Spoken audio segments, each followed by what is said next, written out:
अस्सलाम वालेकुम स्टूडेंट्स। हम लोग अब यहाँ पे सेलुलर ऑर्गेनाइजेशन में सेकेंड लेवल को डिस्कस करेंगे, जिसको हम लोग मॉलिक्यूलर लेवल बोलेंगे।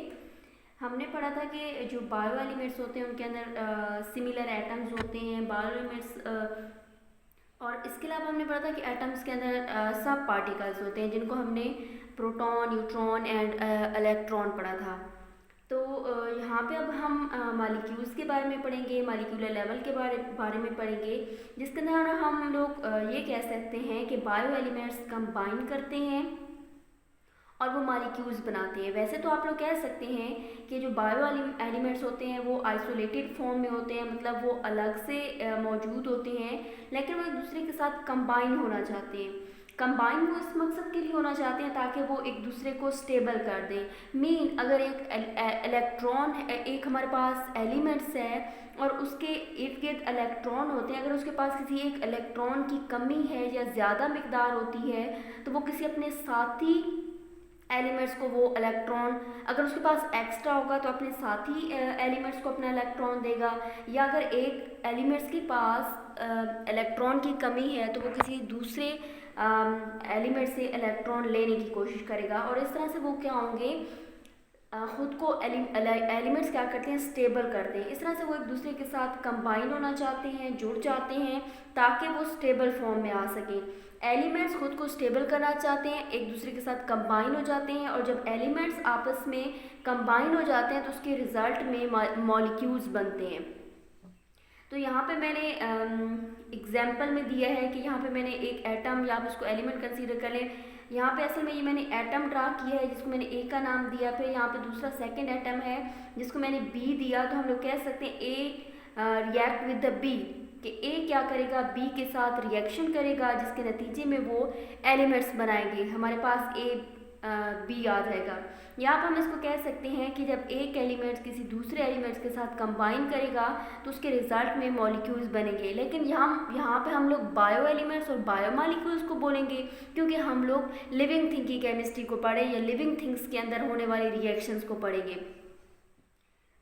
अच्छा, एक एलिमेंट जब किसी दूसरे एलिमेंट के साथ कंबाइन होना चाहते हैं, उनके दरमियान कुछ स्पेशल बॉन्ड बनते हैं। हम उन बॉन्ड्स को आयनिक बॉन्ड का नाम देते हैं या फिर कोवलेंट बॉन्ड भी कहा जाता है। कुछ बॉन्ड आयनिक बॉन्ड होते हैं, मतलब एलिमेंट्स क्या करते हैं, आयंस का तबादला करते हैं, और कुछ बॉन्ड कोवलेंट बॉन्ड्स होते हैं।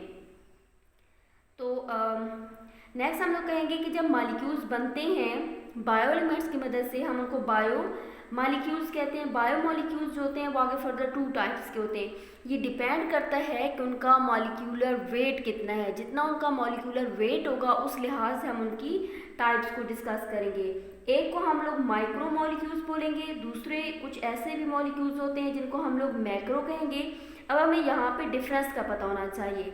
माइक्रो ऐसे मॉलिक्यूल्स होते हैं जिनके अंदर उनका मॉलिक्यूलर वेट बहुत कम होता है।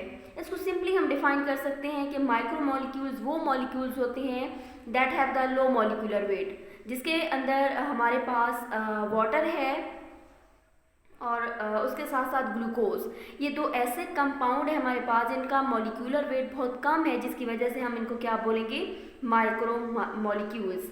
नेक्स्ट हमारे पास मैक्रो है। मैक्रो का लफ्ज़ जहाँ पे आता है उसका मतलब होता है बड़े के, मतलब एक किसी बड़ी चीज़ को या बड़े होने को हम लोग मैक्रो कह सकते हैं।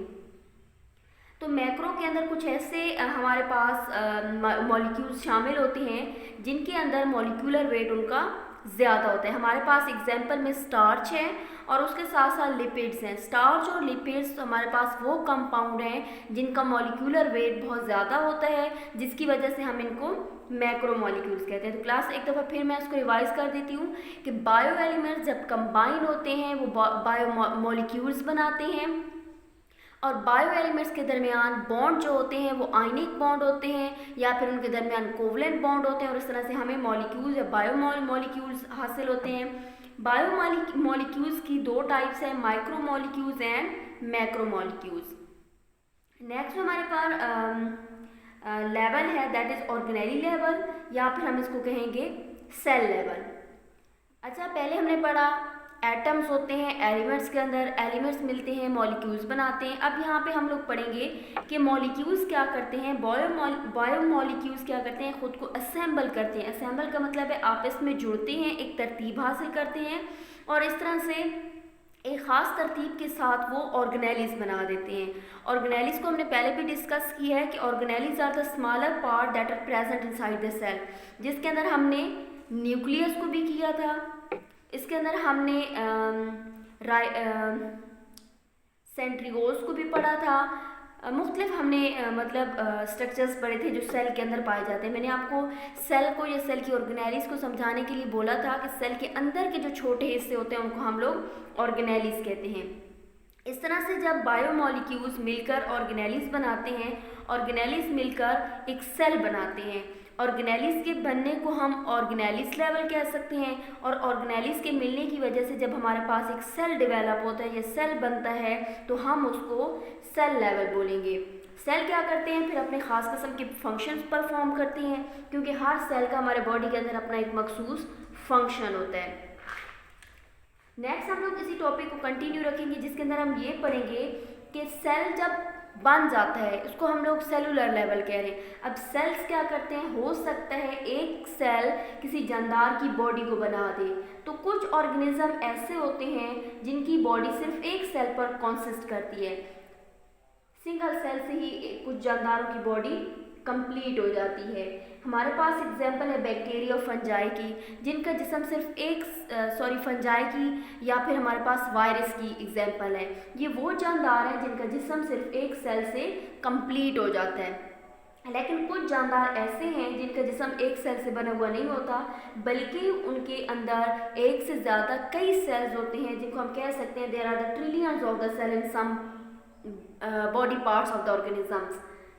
तो कुछ जानदार ऐसे होते हैं जिनके अंदर ट्रिलियंस ऑफ सेल्स होते हैं। ऐसे जानदारों को हम लोग कह सकते हैं कि इनके अंदर तो एनिमल्स आते हैं, प्लांट्स आते हैं और कुछ फंजाई की भी ऐसी टाइप्स हैं जिनके जिस्म के अंदर एक से ज़्यादा सेल्स होते हैं। तो ऐसे जानदार जिनका जिस्म एक से ज़्यादा सेल पर कॉन्सिस्ट करेगा हम उनको मल्टी सेलुलर कहेंगे। नेक्स्ट हमारे पास लेवल है वो टिश्यू लेवल है। अब हमने पहले भी पढ़ा था कि जब सेल आपस में ग्रुप बनाते हैं, एक सेल हमने बनना पड़ा, उसको हम लोग सेलुलर लेवल कह रहे हैं। अब जब सेल बन चुका है तो सेल्स क्या करते हैं, मल्टी सेलुलर ऑर्गेनिज्म, वो जानदार जिनका जिस्म एक से ज़्यादा सेल पर मुश्तमिल होता है, उनके अंदर तो ट्रिलियन सेल्स होते हैं। वो सेल्स क्या करते हैं, ग्रुपिंग कर लेते हैं, आपस में ग्रुप बना लेते हैं, जिसको हम लोग टिश्यू कहेंगे। तो इसीलिए हम लोग यहाँ पे पढ़ रहे हैं टिश्यू लेवल, कि जब सेल बन गया वो सेल लेवल था, अब सेल आपस में कंबाइन होने लग गए और एक ख़ास ग्रुप बना रहे हैं, तो इसको हम लोग बोलेंगे टिश्यू लेवल।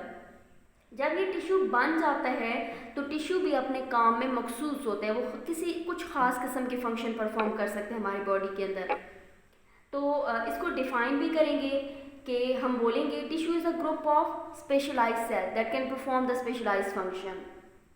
तो हमारे पास एग्जाम्पल है टिश्यू की, that is a nervous tissue. Nervous system या नर्वस जो टिश्यू होते हैं हम इनको कह सकते हैं कि जो हमारे दिमाग के टिश्यू हैं।